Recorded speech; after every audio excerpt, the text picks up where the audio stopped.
এটা তো একটা থিওরি বললাম। আপনাকে একটা উদাহরণ দেবো যে আল্লাহ সুবহানাহু ওয়া তাআলা যে গণনা করে রেখেছে তার মধ্যে আপনি আমার নামটা যে কিভাবে লেখা আছে, আমি যখন এই আয়াতটা পড়েছি সুবহানাল্লাহ আমার চোখে পানি ঝরেছে।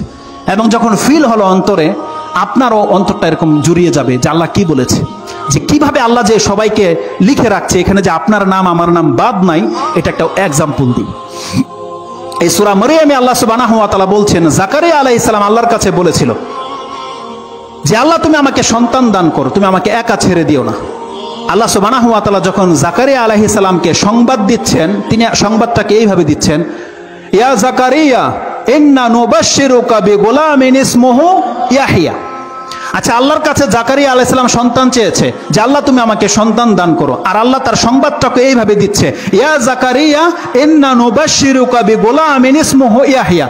জাকারিয়া আমি তোমাকে সংবাদ দিলাম তোমার একটা ছেলে হবে, তার নাম হবে ইয়াহইয়া। এতটা বলাটা যথেষ্ট ছিল কিনা?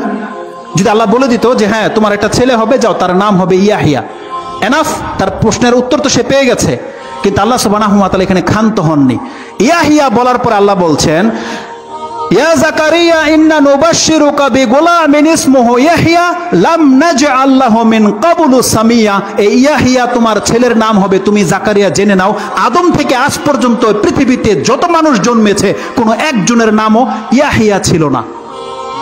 আপনি বুঝেন কথাটা? তিনি বলছেন তোমার একটা ছেলে হবে যার নাম আমি আল্লাহ রাখলাম ইয়াহইয়া, আর তুমি জেনে নাও এই ইয়াহইয়া নামের কোনো ব্যক্তি পৃথিবীতে আজ পর্যন্ত জন্মায়নি। আপনি বলেন তো দেখি, এই কথাটা এতটা অথেন্টিকের সাথে বা কনফিডেন্সের সাথে কে বলতে পারে? যার কাছে প্রত্যেকটা ব্যক্তির লিস্ট আছে। আমি যদি বলি আজকে যে এই মসজিদের মধ্যে এখানে উমুক নামের কেউ নাই, আব্দুল্লাহ নামের কেউ নাই, এটা আমি তখনই বলতে পারবো যখন প্রত্যেকটা চেহারাকে আমি চিনবো এবং প্রত্যেকটা ব্যক্তির নাম যদি আমার মুখস্থ থাকে, তখনই আমি বলতে পারবো যে ওই ব্যক্তিটা এখানে গায়েব, ওখানে এই ব্যক্তির নামে কোনো নাম নাই। আল্লাহ সুবহানাহু ওয়া তাআলা কথাটা কি বলেছে? আদম আলাইহিস সালাম থেকে নিয়ে জাকারিয়া আলাইহিস সালাম পর্যন্ত তিনি বলছেন প্রত্যেকটা মানুষের জ্ঞান আল্লাহর কাছে ছিল বিধায় আল্লাহ বলছেন আমার লিস্টের মধ্যে ইয়াহইয়া নামের কোনো ব্যক্তি আজ পর্যন্ত কি পৃথিবীতে জন্মায় নাই। তার মানে আল্লাহ সুবহানাহু ওয়া তাআলা বলছেন যে কে কোন নামের হয় সেটাও আল্লাহ সুবহানাহু ওয়া তাআলা লিখে রেখেছে। এর চেয়ে তো মারাত্মক কথা যেটা আমি ফিল করেছি কোরআনের, সুবহানাল্লাহ, আল্লাহ সুবহানাহু ওয়া তাআলার কাছে আমাদের মান মর্যাদা কত। এই আয়াতটা মনে থাকলে আপনি কোনোদিন আপনি নিজেকে ছোট ভাববেন না। আপনি কত দামি মানুষ, আল্লাহর কাছে আপনার মর্যাদা কত, এই আয়াতটা স্মরণ থাকলে আপনি কোনোদিন ভুলবেন না যে আল্লাহর কাছে আপনার মান মর্যাদা কত।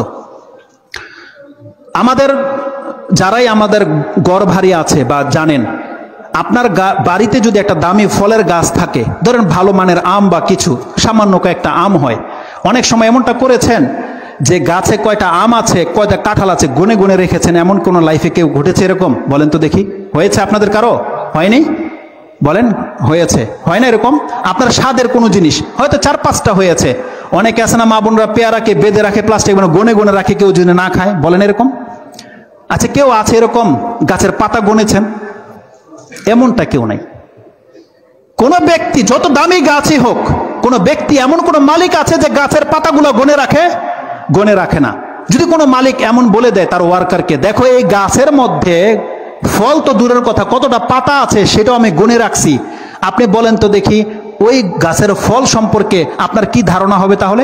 তাহলে যেই মালিক গাছের পাতা পর্যন্ত গুনে রাখে, তাহলে তার কাছে সেই ফলগুলোর মূল্য কত? আপনি বলেন, অনেক মূল্য নয়?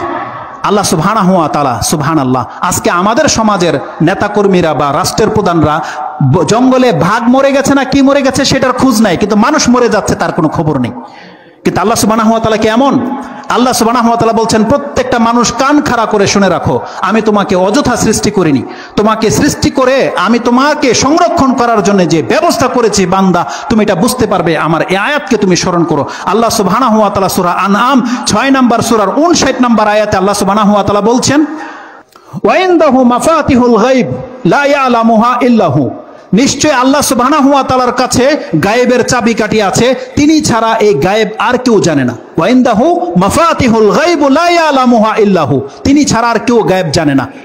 এখানেই একটা খুতবা লেগে যাবে, কিন্তু আমি এই আয়াতের এই টুকরার ব্যাখ্যা করব না। তারপরে আমি আপনাকে যেটা দেখাতে চাচ্ছি, আল্লাহ সুবহানাহু ওয়া তাআলা তাতে বলছেন, ওয়া ইয়ালামু মা ফিল বাররি ওয়াল বাহর, সেই আল্লাহ হচ্ছেন সেই সত্তা যিনি জানেন যে জমিনে কি আছে আর সমুদ্রে কি আছে। আমরা কি জানি যে আমাদের জমিনের মধ্যে কত কি আছে? অনেক কিছু দেখিনি। তো সমুদ্রের নিচে কি আছে এটা আমরা কি করে জানবো? কিন্তু আল্লাহ বলছেন তিনি এমন এক সত্তা, তিনি উপরে কি আছে এবং সমুদ্রের নিচে কি আছে সবকিছু তিনি জানেন। এটা বলার পরে আল্লাহ সুবহানাহু ওয়া তাআলা বলছেন, এটা আজকের খুতবার মূল বিষয়, যেটা আল্লাহ সুবহানাহু ওয়া তাআলা বলছেন, ওমা তাসকুতু মিন ওয়ারাকাতিন ইল্লা ইয়ালামুহা ওয়ালা হাববাতিন ফি যুলুমাতিল আরদি ওয়ালা রাতবিন ওয়ালা ইয়াবিসিন ইল্লা ফি কিতাবিম মুবিন। আল্লাহ সুবহানাহু ওয়া তাআলা প্রত্যেকটা ব্যক্তির আমলনামা যে কিভাবে লেখা হয় এটাকে স্মরণ করে দেওয়ার জন্য আল্লাহ বলছেন, বান্দা তুমি জেনে নাও আমি এমন সত্তা, উপরে কি হয়, জমিনে কি হয়, পানিতে কি হয় সব আমি জানি। এমনকি ওমা তাসকুতু মিন ওয়ারাকাতিন ইল্লা ইয়ালামুহা, আল্লাহ বলছেন গাছের একটা পাতা ঝরে যাবে আর আমি আল্লাহর কাছে সেটা খবর নাই, এমন হতে পারে না। আল্লাহ বলছেন পৃথিবীতে কোন গাছের পাতা কখন ঝরে যায় আমি আল্লাহ সেটাকে আমার কিতাবের মধ্যে লিখে রেখেছি। বান্দা, একটা পাতাকে যদি আল্লাহ সুবহানাহু ওয়া তাআলা লিখে রাখে, যে পাতা হচ্ছে কোনো হেসিয়ত নাই আমাদের কাছে, আমরা কত গাছকে কেটে ফেলে দিচ্ছি। আল্লাহ বলছেন যদি কোন রাতের অন্ধকারে কোনো বিচিয়ে জমিনে পড়ে, বান্দা তুমি জেনে নাও এটা আমার ইলমের মধ্যে রয়েছে। ফি কিতাবে মুবিন, আল্লাহ বলছেন আমি সুস্পষ্ট কিতাবে সেটাকে লিখে রেখেছি। এবার আপনি বলেন গাছের একটা পাতার মূল্য বেশি না আপনার মূল্য বেশি? আল্লাহ সুবহানাহু ওয়া তাআলা আপনাকে অনেক আদর করে সৃষ্টি করেছে। আল্লাহ বলেছেন আমি আদম আলাইহিস সালামকে আমার দুই হাতে, আল্লাহ বলছেন আমি নিজের হাতে তাকে সৃষ্টি করেছি। আল্লাহ সুবহানাহু ওয়া তাআলা বলছেন ওয়ালাকাদ কাররামনা বানি আদমা, আমি বনি আদমকে সম্মানিত করেছি সমস্ত কিছুর উপরে, যেখানে ফেরেশতার চাইতে আল্লাহ আপনাকে মূল্যবান করেছে। আপনি কি ভেবেছেন আল্লাহ যদি একটা গাছের কয়টা পাতা কোন দিন ঝরে এটা লিখে রাখতে পারে, আপনি বান্দা কোন দিন কি বলছেন কি করছেন আপনাকে এমনি ছেড়ে দেওয়া হয়েছে? সুবহানাল্লাহ। আল্লাহ বলছেন বান্দা তোমার প্রত্যেকটা কার্যক্রম আমি লিখে রাখার ব্যবস্থা করতেছি। অতএব শুধু মুহাম্মদ সাল্লাল্লাহু আলাইহি ওয়াসাল্লামকে আর ওই বড় বড় নেতাদেরকে পরীক্ষা করা হবে না, তোমার আমলনামা রেডি হয়ে গেছে, তুমি আল্লাহর কাছে আসো, তোমাকে দেখানো হবে পৃথিবীতে তোমার কি দায়িত্বটা ভূমিকাটা ছিল, তুমি কি করেছো ইসলামের, এটা কাল কিয়ামতের মাঠে তোমাকে দিতে হবে। আল্লাহ সুবহানাহু ওয়া তাআলা প্রত্যেকটা ব্যক্তিকে এইভাবে ডাকবে।